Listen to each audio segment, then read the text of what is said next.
नमस्कार आप सभी को। चलिए स्टार्ट करते हैं भगवत गीता का एपिसोड 3। एज इस सीरीज में मैं अपने नोट्स जो कि भगवत गीता से जो भी मैं सीख रही हूँ, जो भी मुझे इम्पोर्टेंट पॉइंट लगते हैं वो मैं नोट डाउन कर लेती हूँ। जैसा कि मैंने आपको अपने पहले वीडियो में भी बताया है।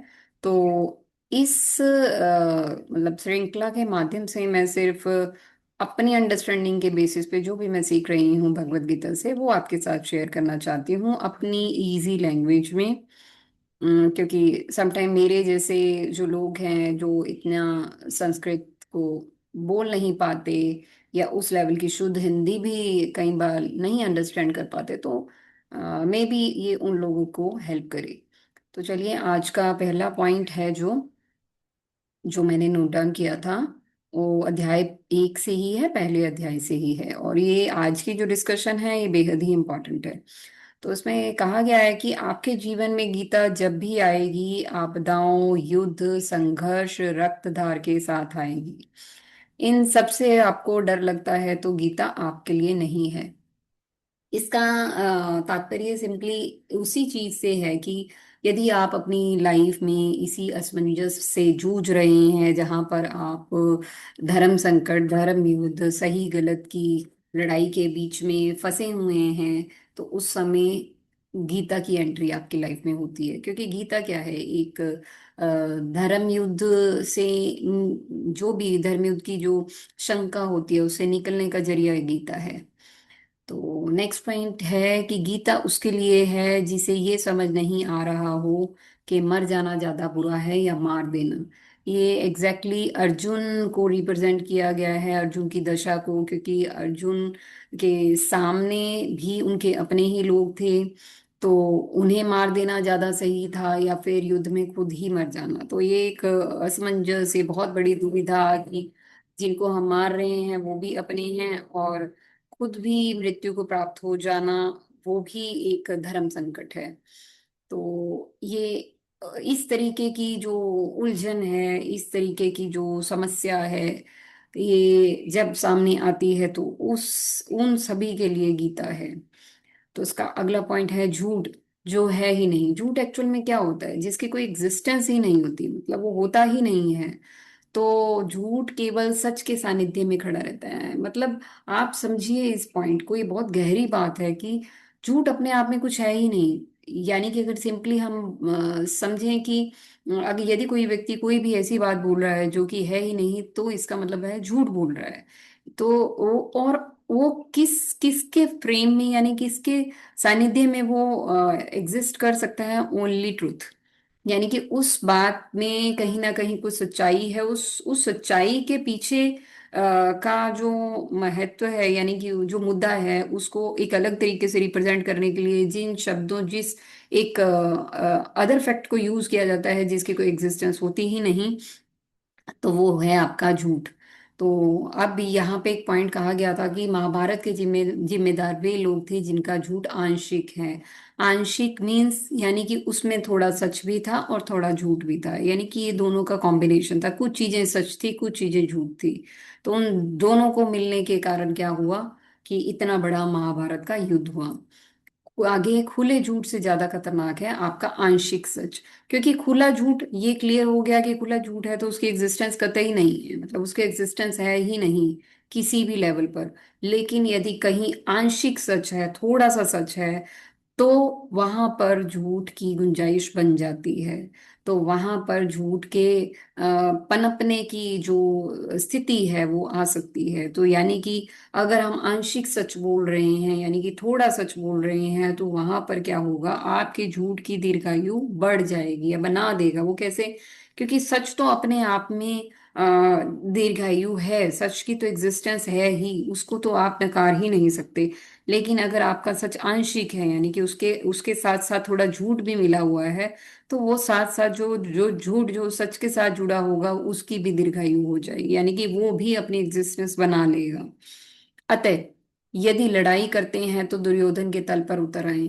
यानी कि इसमें दुर्योधन के तल पर क्या, मीन्स कि जो दुर्योधन था वो अपने तल पर यानी कि उस लेवल पे अपना जो रिप्रेजेंट कर रहे थे वो झूठ या दिखावा, लोभ, सब कुछ। लेकिन वो अपने पॉइंट को लेकर क्लियर थे कि मुझे ये नहीं करना है, मुझे अपने साम्राज्य का कोई हिस्सा नहीं देना है। यानी कि वो अगर अधर्म पर थे तो पूर्णतः अधर्म पर थे। तो यानी भी वहां पर कहीं सच कहीं झूठ का नहीं था, वो पूरे तरीके का झूठ था।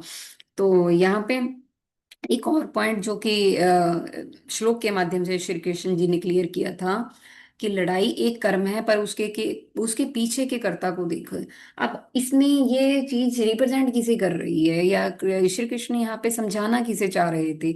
समझाना चाह रहे थे अर्जुन को, क्योंकि अर्जुन, उनकी दुविधा थी ये महायुद्ध, ये महाभारत का युद्ध।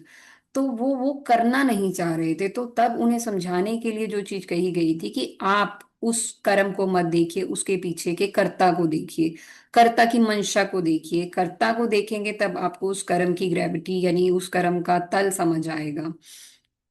अब आगे कहा गया है कि अंधा न्याय यानी कि जो ब्लाइंड जस्टिस है वो सिर्फ आपके कर्म को देखता है, या लेकिन यदि आप सूक्ष्म दृष्टि से देखें तो कर्ता को देखा जाता है, यानी कि उस कार्य को करने वाला देखा जाता है। और जब आप करने वाले को देखते हैं तब आपको सही और गलत का सही अनुमान लग पाता है।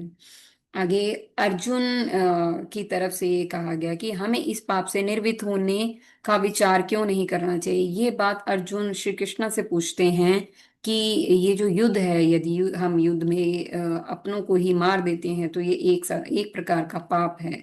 तो हमें इस पाप से अ, हटने का या उस पाप से मतलब बचने का विचार क्यों नहीं सोचना चाहिए। तो यहाँ पे एक मॉडल रिप्रेजेंट किया गया है इन श्लोकों के जरिए ही, जिसके 3 लेवल हैं।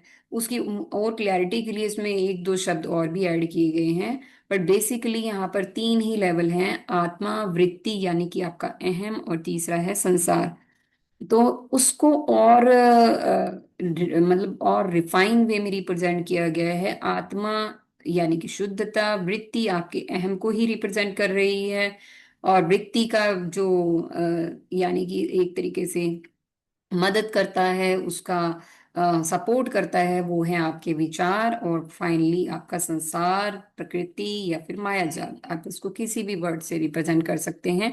तो फाइनली इन श्लोकों से निकलकर ये मॉडल जो आया था पहले अध्याय में वो इस प्रकार से था, इन 3 मेन फैक्टर को रिप्रेजेंट किया था। आगे की जो गीता है उसमें भी हम इन तीनों को ही बार बार समझेंगे, बार बार डिस्कस करेंगे।